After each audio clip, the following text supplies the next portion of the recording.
Hey everybody, Danny, the 3D Printing DM. Welcome to 3D Printed Tabletop, a channel where we cover all things 3D printing for your tabletop games. If you've ever seen my channel, you'll know that I myself am not a pro painter, but I am a 3D printing guy.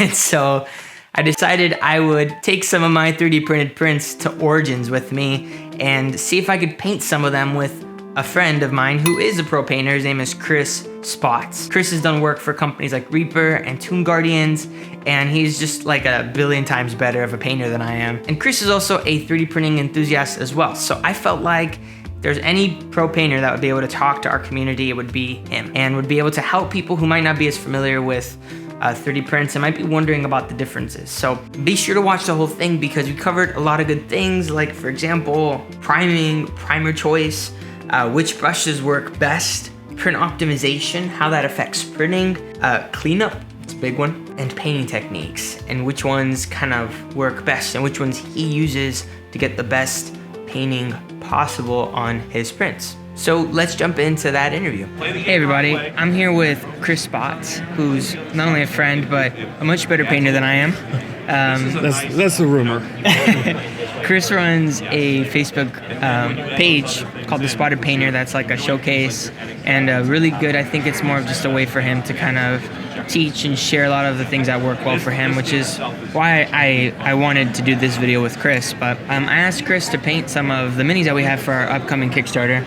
Chris is also a 3D printer, right? Yep. I've got an Ender 3 and Ender 5, and I really enjoy the 3D print community. Exactly. I'm going to take the time. He's painting an ogre in that I printed on the Photon, and I'm going to print, this is one that I printed on my Ender 3. It's not like perfectly tuned or anything, but I think it came out pretty good though. I hope so. So Chris, do you do any type of like spray priming on your minis, or do you always do brush on like this? So I would say the majority of the time I spray prime, either with a rattle can sometimes, or most of the time with an airbrush these days. So an airbrush it saves a lot of time. I don't have to worry about humidity, stuff like that. Oftentimes for FDM prints though, I actually like spraying an aerosol can better. Yeah. I think it, especially a satin, I think it fills in a little bit more, but I know that not everybody's a fan of that. So, yeah, you've got options. So there's not really a wrong way to get it on there. So it's normal then, like for example, I'm laying down this paint right now. You can kind of see. It looks like I'm going to need several layers, right? Is that normal? So I'm used to spray primer. Sure. So there's a few tricks to get this better sometime. Instead of, with primer often, instead of brushing like this, if you kind of stab a little more, you'll actually get it a little better sometimes. Like a stippling? Yeah, almost like a stippling. And your primer coat doesn't have to be 100% coverage. No? The purpose of priming is to provide adhesion for the paint. I see. Okay, so as long as the paint is going to adhere to whatever you put down, then you're really good. Now in this particular case, I picked a colored primer. So that's a brown primer because it's kind of close to the starting tones that I wanted to begin with. Yeah. So totally. So that, if you're going to do a colored primer, it probably does make sense though to get pretty good coverage to start off with. So, but if you're using just a black primer or whatever, all you really need is just a light dusting. Got it. So you don't have to do anything super fancy. And if you guys notice here, I'm using Chris's brush. He graciously gave it to me because I didn't bring a brush this big. I'm not used to using brushes this big, but it's making this prime go so much faster than I'm used to, and I get why he gave it to me now. At first you were like, oh my gosh, this is the world's biggest brush, right? Well, I got it. I mean, I understand, and I'm sure once you get good, the tip is really nice for this. What type of brush is this? Oh, that's honestly like just a brush that the only thing I do is prime with that, maybe base coat. But it's really surprisingly nice, honestly. I guess, is that brush tip applicable for prints too, would you say? Yeah, so I would say that there definitely is a difference in brush selection that you should be using between like FDM prints and resin prints, to be honest with you. Really? So what do you mean by that? Can you elaborate? Yeah, so the deal with FDM prints is they're, because of the layer lines that are so much more prominent and everything, it's almost like painting on sandpaper. Yeah. To some degrees. Yeah, And sure. so what you don't want to do is take a really nice brush to that's got a really sharp tip, because after a model or two, you've basically sanded all the hairs down on that brush. Yeah, I hadn't even thought about that. Yeah. And so when you're painting something like a resin print, you really don't have to worry about that, because you're just not painting like that. So if mainly you're using FDM printers, Hobby Lobby has this. This is a fairly famous brush. It has no name. It is a cheap. I think they're 20 cents a brush or something like that at Hobby Lobby. A really famous painter, James Wapple, he found them and became a proponent of them, and they're crazy good for 20 cents. Yep. And so if you're an FDM painter, this is a great brush for you. One of the things that will help your painting out in general is getting used to a bigger brush. There's certain blending techniques. There's certain techniques. This is way too big, right? Like this one that you gave me? That's too big for anything but what you did, basically. But this right here is a really good size for a lot of different work that needs to be done. So, Chris, you've printed, you've painted printed minis, both optimized for FDM, meaning you either don't need supports or the proportions are big enough so that you get a lot of crisp detail, but obviously it's going to be bigger scaled proportions and stuff. I prefer the edge towards what's paintable and looks good rather than what's necessarily super realistic. Agreed. If that's what you're kind of... I guess my question is, you've also printed, FDM prints that aren't optimized for it. And you can still print on them. You can still print them in FDM. They're just a little rougher, I think, in my experience. I think the difference to me largely comes down when you're talking about optimized versus non-optimized for FDM. It really comes down to how much work you're going to end up having to do with supports and stuff like that. So if you don't worry about it. That was me. So when you're talking about a print that isn't necessarily optimized for FDM, you may end up with a significant amount of support removal. Sure. And for better or for worse, that's a part of it sometimes in reality, because honestly most companies aren't making minis that are supportless. Right. For one reason or another. It's something we talk about quite a bit. It comes up in the community quite a bit. For sure. Okay, so at this point, I've got a mini that is pretty much done, so I'm ready to start laying down a separate base coat on this ogre. Chris is well past me. You've painted FDM minis versus resin minis, so to speak. Is there a specific, it looks like you're doing a layering technique, right? Yep, I'm layering, yep. Is there a specific type of technique that works well or does not work well with resin? I figure resin prints at this point. Would you say that it's pretty similar to painting regular minis? Yeah, as far as your actual painting goes, absolutely. I think there's some difference in your prep stages and some things like that. But when it comes down to actually painting, I think for all intents and purposes, a resin mini is a commercial mini, a cast mini at this point, as far as how you need to paint it. That's really cool to hear, somebody who's painted so many minis, has no bias. You have no dog in this fight. I'm not. Nobody's paying me one way or the other to say that. I agree. I think it boils down to the sculpt. Yeah. It's not so much whether it's resin or not. And but yeah, so painting FDM minis. Let's talk about that real quick. Sure. I'm painting one right now, and I can obviously tell differences in certain overhangs and stuff like that, but sure. I guess, is there a specific technique that you think is better or to avoid when it comes to painting? So mini? I think your best technique with FDM is actually layering. Okay. So why do you say that? Yeah. So FDM, because of the layer lines, right, Yep. is somewhat porous. Yep. Okay, and there's some good advantages to that. One of the things that's really cool about an FDM print, because of the porous nature of it, is when you're airbrushing, it's super easy. Yeah. Okay, because what happens normally on a resin mini or a cast mini, because it's so solid, is that when the paint and the air hits the mini, it splatters. Yeah. Okay, with an FDM, the air actually goes through it. Nice. And so Nice. you can crank it up, and it's so hard to really mess up an FDM print when you're airbrushing. It's fantastic.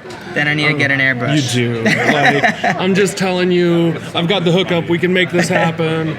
So that's something that I've never heard. 2 weeks from now, he's getting it. No. So that's something that I had never heard, and that's advice that I've never heard in any of the Facebook groups. or Yeah, anything. you know, it occurred to me one time when it was actually the very first FDM thing I ever painted. It was it was for a client. It was the first 3D printed thing that I'd painted. It was for a client, and it was Fat Dragon's big Orcus model. Yeah. You know, and he contacted me to paint this, and he's like, Which is a very big model, it's a actually. huge model.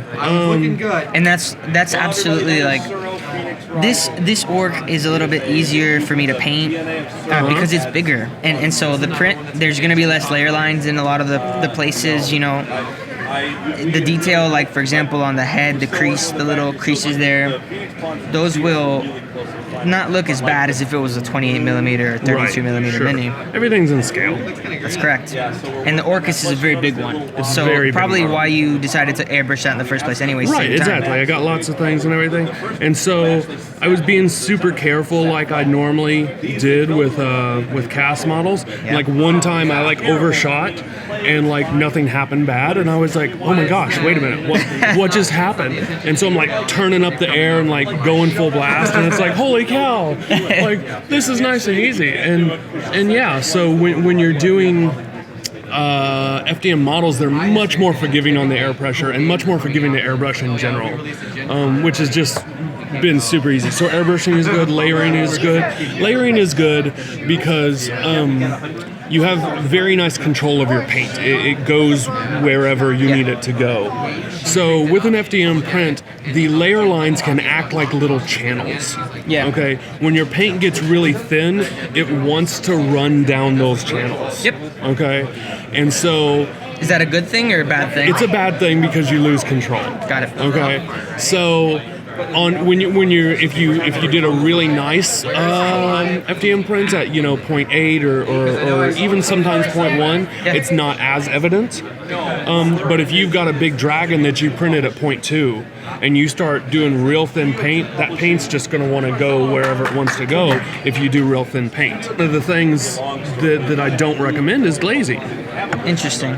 Why do you say that? Because the paint's so thin, it just runs. Got it. I've noticed that too. Like I did a Samus model and I asked for your help on it when I printed it.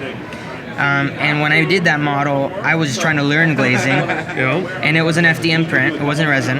It was one of those things where I felt like sometimes the glaze just wasn't working, and it was just like making it more muddy in some cases. And I get that now looking back on it. That's probably what was happening. That's definitely possible. Glazing is also a technique that's just hard to learn on your own. Chris, talk to me a little bit about, you've done a lot of cleanup of resin prints as well as FDM prints.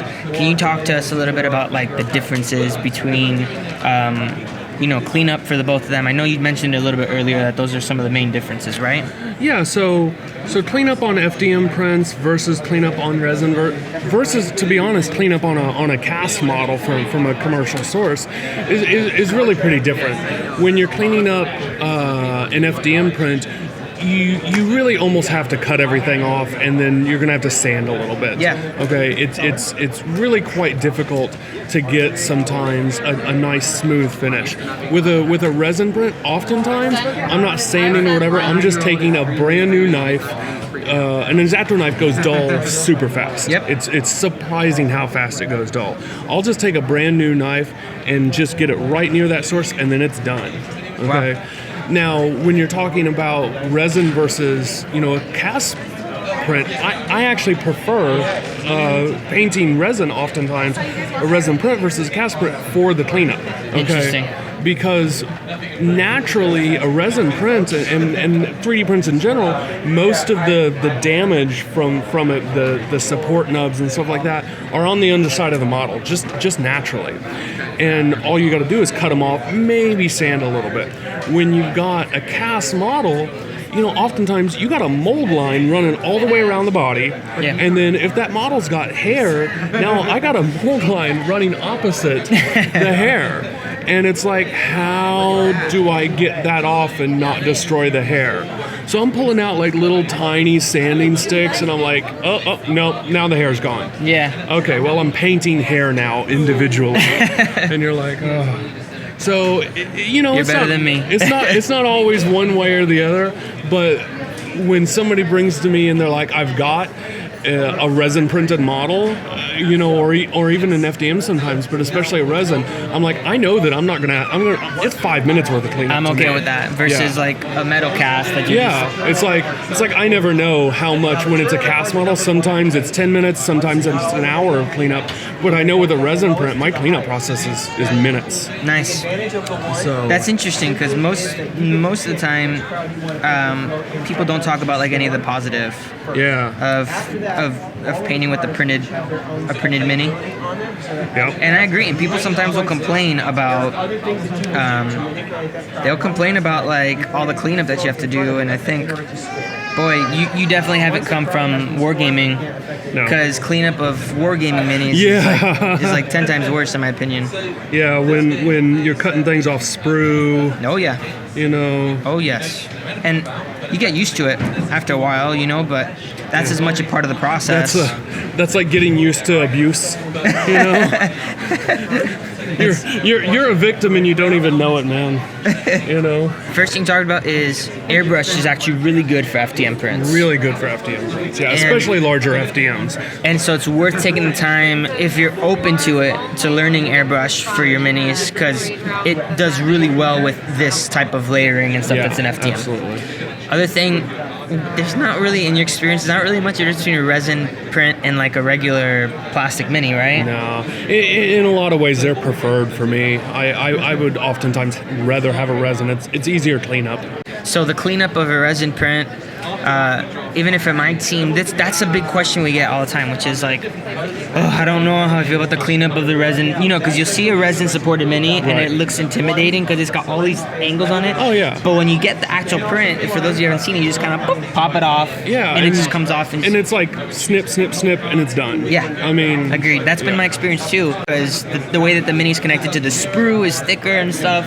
Well, and oftentimes you have a mold line that runs the entire side of a mini, and so you're going to have to deal with that somehow. So it's almost always easier to snip, snip, snip. So, and the other thing you're saying is, as far as techniques go. Okay, so this is the point when my camera turned off. One other little thing that he added there at the end that you won't see is that I asked him about dry brushing, since this is a popular technique that's pretty common because it's so, you know, beginner friendly. And he suggested that with FDM prints, you don't use dry brushing, but you practice and you do that layering, because a lot of times the layers end up acting as small ridges and your dry brush might not have the same effect as it would on, say, a resin print. So dry brushing is better for resin prints as opposed to FDM prints. That's it for today's video. I hope you enjoyed this. Please, if you want to find more of his work, Chris is a super inspirational kind of guy. I love the stuff that he shares. He's always a very beginner friendly, very digestible. He's always posting comparisons and things on his Facebook page. You can check him out there on Facebook, or you can check out his YouTube channel where he posts videos as well. The Spotted Painter, links down below. Once again, just want to say thanks to the patrons over at Patreon, who are a big part of why I was able to go to Origins and meet with some people and make videos like this and videos like the ones that are coming up in the next few weeks, sharing with you some of the best information from other 3D printing companies for our hobby. Thanks again for watching. Happy printing and happy gaming.